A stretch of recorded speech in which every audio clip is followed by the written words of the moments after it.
What's up, you guys? Nikki here with WarriorBabe, and welcome back to another viewer Q&A, and happy Friday. I am excited to be here with you guys. So you guys know the drill by now. I'm gonna take 4 questions that I have received from an earlier live Q&A that I do every single week at 6 p.m. Eastern Standard Time on Tuesday evenings at facebook.com/WarriorBabe Nikki. And I'm gonna bring them here right now. If you're as excited as I am to dive into this Q&A right now, smash that like button and be sure to subscribe to this channel, because every single week we're dropping this Q&A and we're bringing new questions to the table that may be able to help you on your own fitness journey. All right, let's dive into this Q&A. So question number 1 from our girl Tammy. You said to eat carbs. I thought that was bad for you. LOL. What kind of carbs should I eat? Well, first, let me address this mindset around carbs, because Tammy's not the only one that has this mindset that carbohydrates are absolutely terrible. And you know what? It's not Tammy's fault that she has this type of mentality around carbs. It's the mainstream fitness space. It's the weight loss industry that deems that carbohydrates are absolutely terrible and that they're the enemy and that they're gonna make you gain weight. That is not the truth. If you wanna lose weight, sure, go ahead, slash your carbs. You're gonna see results. But let me tell you, it's not sustainable, it's not realistic, and you're gonna become irritable, you're gonna become unhappy, and in X amount of time that you're doing this to yourself, you're still not gonna see the results that you want if you ultimately want to build muscle and change your body composition. Because carbohydrates are extremely important when you have that type of goal for yourself. Fix the mindset and understand that carbs do serve a purpose if that is your ultimate goal. Now, what kind of carbs should I eat? There is no such thing as bad carbohydrates. Every carbohydrate is fine to eat. It's just that you want to have a percentage of your carbohydrates coming from complex carbs as opposed to simple carbs. I've explained this in another video what the difference is between the two, but ultimately the complex carbohydrates have more of a nutritional backing to them as opposed to the simple carbohydrates do. So complex carbohydrates are like oatmeal, whole wheat bread, anything that has a whole wheat makeup, brown rice, sweet potatoes, some types of fruits are complex carbohydrates. So majority of the percentage of the foods that you eat daily should be coming from complex carbohydrates. Like if you want to have a cookie, if you want to have a piece of chocolate, if you want to have a piece of candy, have the freaking piece of candy, have the freaking cookie. Don't make majority of your day consist around those types of food options, because it's not going to give you the type of nutritional value that complex carbohydrates give you. Question number 2. So Katie says, I'm in what she meant to write was a retrain because my metabolism and workout life was non-existent.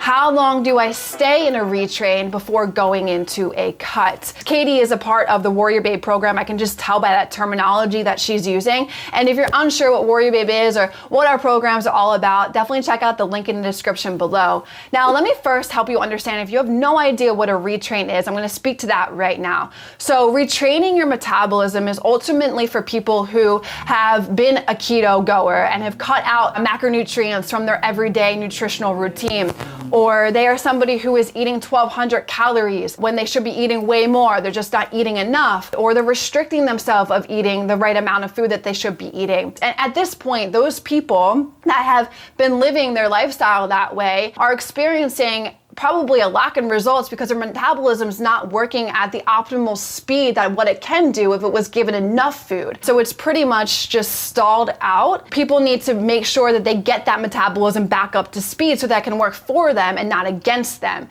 And so retraining your metabolism is a 9-week phase. Gradually, we increase your calories over that span of the 9 weeks to come up to your maintenance threshold area. And we do this at a steady pace so you don't gain so much weight too fast.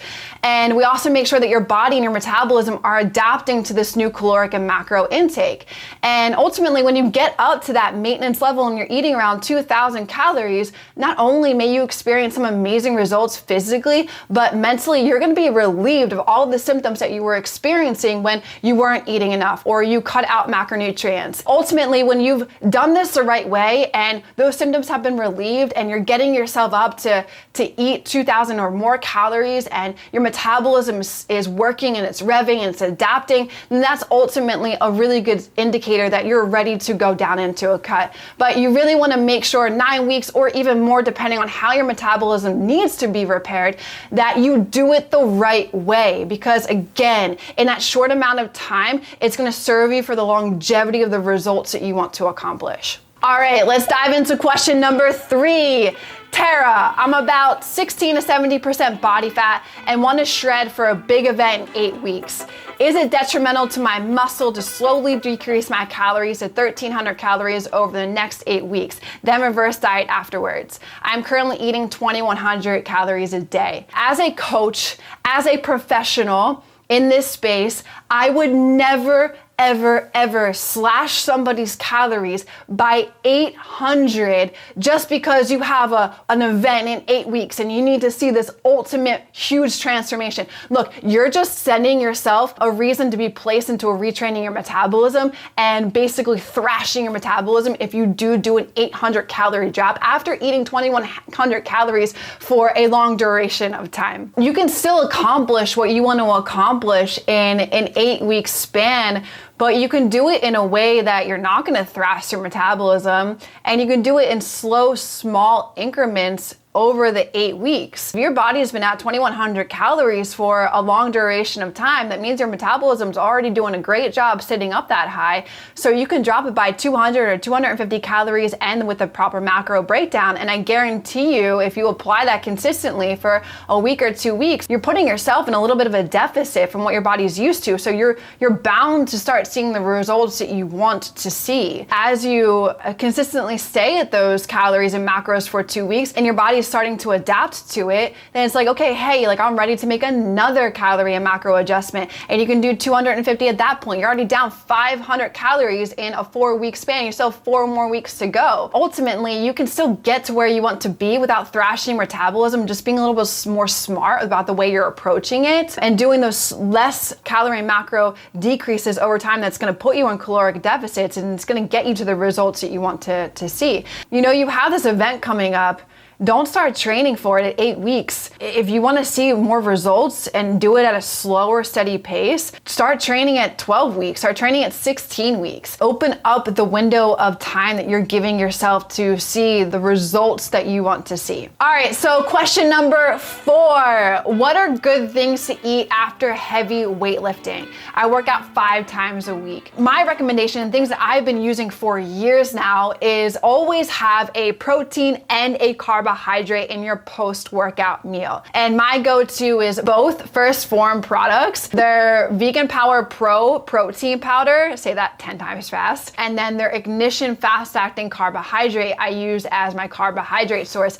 And it's so easy, they're both powders, so I mix them together before I even go to the gym with water, and my post-workout is ready to rock and roll after I'm done with my lifting session. And that's what I would recommend for everybody. If you guys want to check out those 2 products, the links are in the description below this video. Post-workout, pre-workout are really good in a consistent way on a daily basis, but let me remind you that you're not building muscle in the gym, you're breaking it down. And so that post-workout is going to start that building process of the muscle, and it's going to start the recovery process of the muscle, but ultimately what's going to truly build the muscle is the way your nutrition looks for the next 24 to 48 hours after that specific lifting session. And 2 as well, what your sleep looks like, what your hydration looks like, what the stressors in your life look like. All of those things come into play when you want to build muscle. You know, post-workout is really important, but please keep in mind the bigger picture of things when you're looking to change your body composition.